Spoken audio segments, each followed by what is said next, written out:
Hola, mi nombre es Gelis Morales Lorenzana, estudiante en la Universidad Tecnológica de la Mixteca de la carrera de Ingeniería Industrial. Hoy les vengo a hablar un poquito del libro Trabajo, Consumismo y Nuevos Pobres del autor Bauman.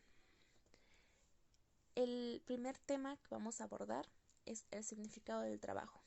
La ética del trabajo, en pocas palabras, es una norma de vida con dos premisas explícitas y dos presunciones tácitas. La premisa 1 dice que si se quiere conseguir lo necesario para vivir y ser feliz, hay que hacer algo que los demás consideren valioso y digno de un pago. La segunda premisa afirma que está mal, que es necio y realmente dañino conformarse con lo ya conseguido y quedarse con menos en lugar de buscar más. ¿Cómo se logró que la gente trabajara? John Stuart Mill se quejaba de buscar en vano entre las clases obreras en general el legítimo orgullo de brindar un buen trabajo en cambio de una buena remuneración. La única aspiración que encontraba era en la mayoría de los casos la de recibir mucho y devolver la menor cantidad de servicios posibles. Stuart Mill se lamentaba en realidad por la conversión demasiado rápida de los antiguos artesanos a la racionalidad del mercado. La apelación de la ética del trabajo ocultaba el primitivo impulso de apartar a los obreros a la racionalidad del mercado. Trabaje o muera. Se presentaba que la ética del trabajo mataría a dos pájaros de un tiro, resolvería la demanda laboral de la industria naciente y se dependería de los irritantes molestias con las que iba a toparse la sociedad post-traduccional, atender las necesidades de quienes por una u otra razón no se adaptaban a los cambios y resultaban incapaces de ganarse la vida en las nuevas condiciones. Estas consideraciones y otras similares deben de haber sido importantes en las décadas de 1820 y 1830. Para los reformistas de la ley de pobres, que tras un debate largo y encadenado llegaron a una decisión prácticamente unánime. Había que limitar la asistencia de los sectores indigentes a la sociedad. Producir a los productores.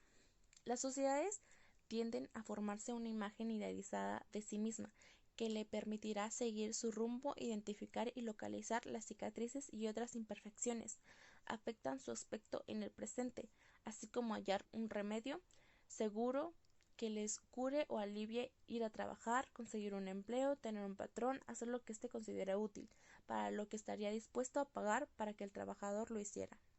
De mejor a más.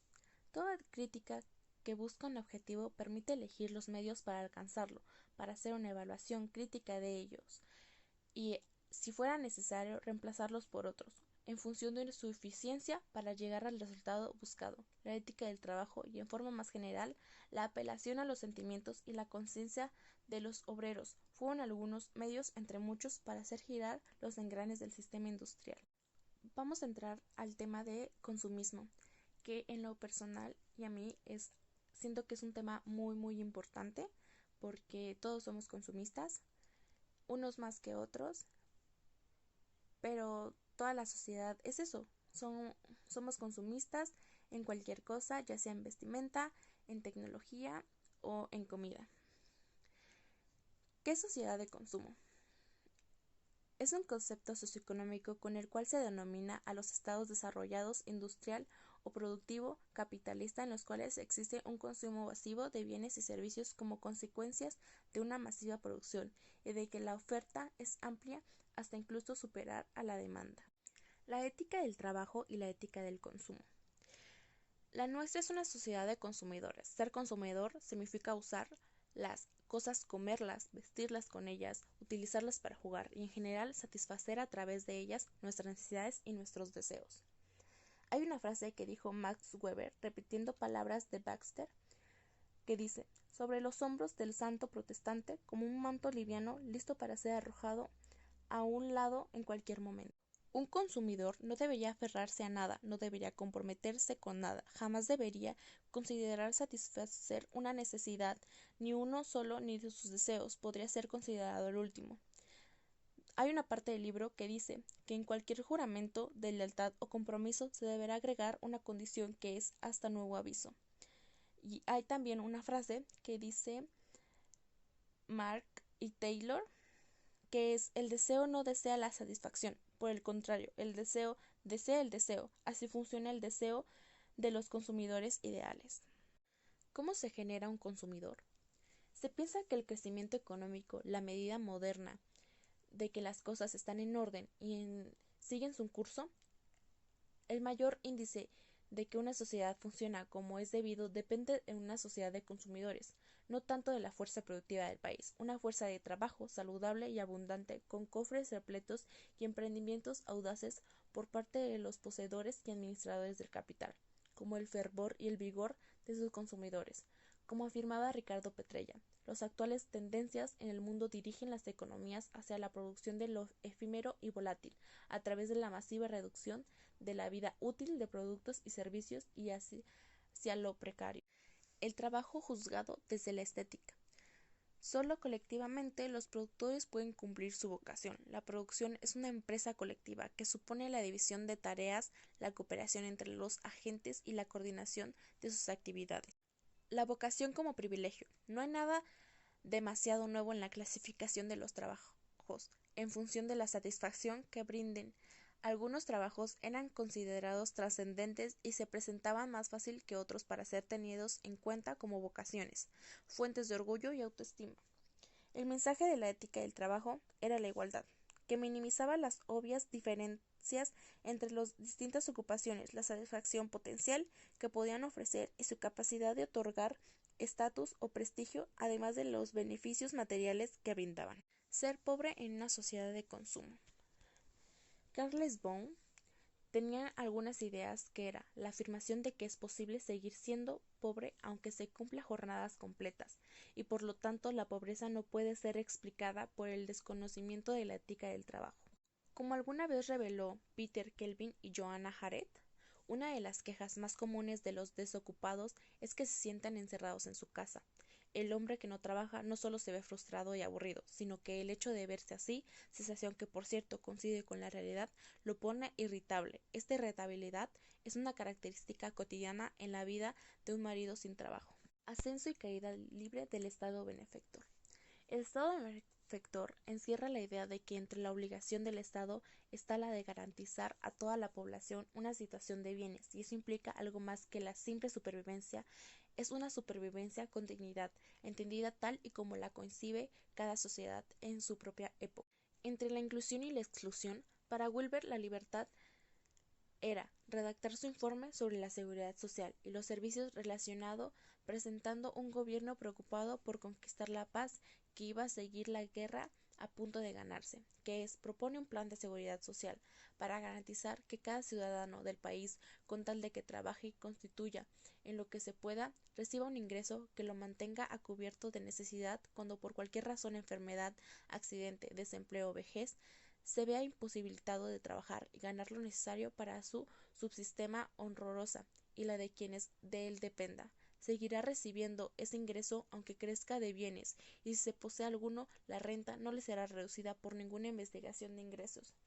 Para William, el proyecto de su generoso Estado benefactor suponía el total e inevitable cumplimiento de la idea de buena sociedad que tenían los viejos liberales. Las cosas que deseo ver realizadas son esencialmente liberales, trasladar al nuevo mundo las grandes tradiciones vivas del liberalismo. Para un liberal como William, no era suficiente proclamar la libertad para todos. El Estado benefactor sin trabajo. Estas parecen ser las consecuencias no previstas de la tendencia a investigar los ingresos. La presidencia del Estado benefactor solía explicarse por su papel en la creación y mantenimiento de la paz social, protegía mejor la aceptación por los obreros de las reglas establecidas por sus patrones capitalistas, y lo hacía a un costo más reducido que la ética del trabajo, cuyo único sostén firme había sido las medidas coercitivas. La mayoría satisfecha. Hace 2 décadas que los hechos parecen negar aquellas deducciones en un país tras otro. La mayoría de las voluntades apoya a los partidos que explícitamente reclaman la reducción de los prestadores sociales o prometen reducir los impuestos a la renta individual, lo que tiene el mismo efecto. El éxito que provocó el fin. Durante la última década, una ola de protestas recorrió los Estados Unidos. Se trataba de oponerse a la llamada acción afirmada que para borrar antiguas discriminaciones basadas en el color de la piel, facilitaba el acceso en los empleos, así como la admisión de la graduación en las universidades de negros e hispanos. El argumento de quienes apoyaban a Corneli era siempre: no necesitamos muletas, podemos arreglar nosotros solos. Pero, ¿de dónde salió repentinamente tanta seguridad? La respuesta la dio el mismo Corneli: todos pueden llegar porque el campo de juego ahora está al alcance de todos. La ética del trabajo y los nuevos pobres. A comienzos del siglo XIX, quienes iniciaron la prédica de la ética y el trabajo sabían muy bien de qué estaban hablando. Por aquellos años el trabajo era la única fuente de riqueza. Producir más y aumentar la mano de obra en el proceso de producción significaban prácticamente lo mismo. A finales del siglo XX, la ética del trabajo vuelve a ocupar el primer plano en el debate público, tanto en el diagnóstico de los males sociales como en su curación. El descubrimiento de las clases marginadas. El término clase obrera corresponde a la metodología de una sociedad en la cual las tareas y funciones de los riesgos y los pobres se encuentran repetidas, son diferentes pero complementarias. La expresión clase obrera evoca la imagen de una clase de personas que desempeña un papel determinado en la sociedad, que hace una construcción útil al conjunto de ella y por lo tanto espera una retribución. El término clase baja, por su parte, reconoce la movilidad y una sociedad donde la gente está en continuo movimiento, donde cada posición es momentánea y en principio está sujeta a cambios. Hablar de clase baja es evocar a personas arrojadas al nivel más bajo de una escala, pero que todavía pueden subir, y de ese modo abandonar su transitoria situación de inferioridad. En cambio, la expresión clase marginada o subclase corresponde ya a una sociedad que ha dejado de ser integral, que renunció a incluir a todos sus integrantes y ahora es una pequeña que la suma de sus partes.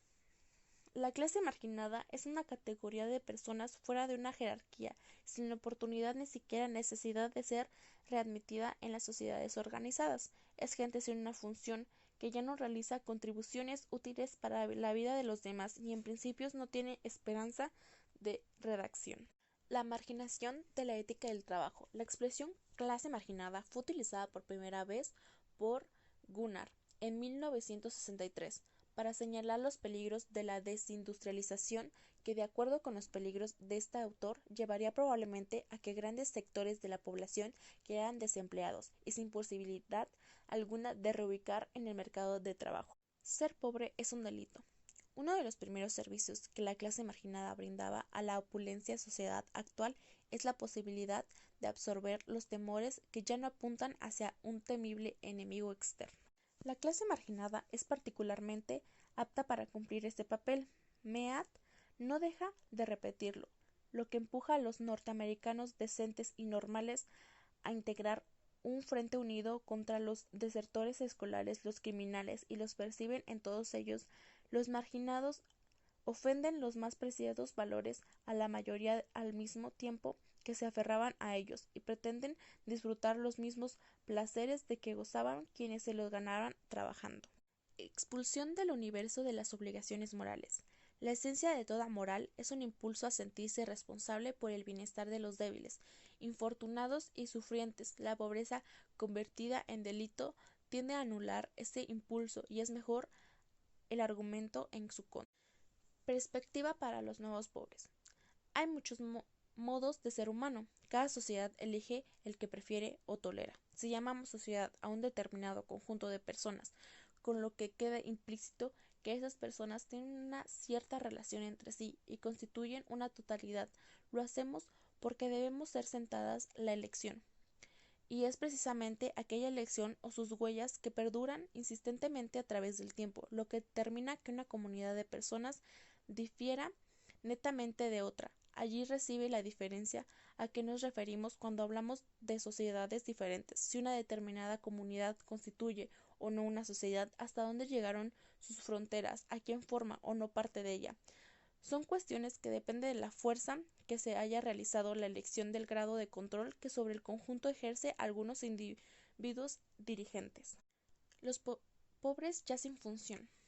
Hasta ahora toda sociedad ha sido pobre, Y no es una cosa de extrañarse, la imposición de cualquier modelo de orden es un acto discriminatorio y descalificador, que condena a ciertos fragmentos de la sociedad a la condición de inadaptados o disfuncionales, ya que elevar un modo de ser cualquier estatus de norma implícita al mismo tiempo que otras formas quedan automáticamente por debajo del nivel adecuado y pasan a ser anormales. Los pobres desde siempre fueron y son paradigmas y prototipos de todo lo inapropiado y todo lo anormal, sin función ni deber moral. En un mundo poblado de consumidores no hay lugar para el Estado benefactor. Aquel legado vulnerable de la sociedad industrial se parece demasiado a un Estado niñera, que consiste a los holgazanes, adula a los malvados y encubre a los corruptos. Se afirma que el Estado benefactor fue una conquista lograda con esfuerzo por los pobres, y que desamparados si efectivamente son la lucha de los pobres que lo obligaron a actuar a Bismarck, George. Esa lucha solo pudo lograrse su cometido porque los pobres contaban con un gran poder de negociación, una ética para el trabajo o una ética para la vida. Este mundo nuestro es menos capaz todavía de reunir la voluntad y la decisión necesaria para hacer realidad cualquier alternativa. Más de lo mismo, la calificación de falta de realismo de tanto que se abusa en los choques políticos actuales que rechazan de plano una propuesta demuestra ante todo la ausencia de voluntad y decisión. Recientemente, Klaus presentó un planteo contundente y persuasivo para encontrar una solución radical a las crisis de nuestros tiempos. El núcleo de su propuesta es la idea de que el derecho a un ingreso individual pueda ser disociado a la capacidad real de obtener un ingreso. Con eso concluimos este video. Sería todo de mi parte. Les recomiendo mucho el libro. Es muy interesante y muchas gracias por ver este video. Les manda un saludo su servidora, Gelisli.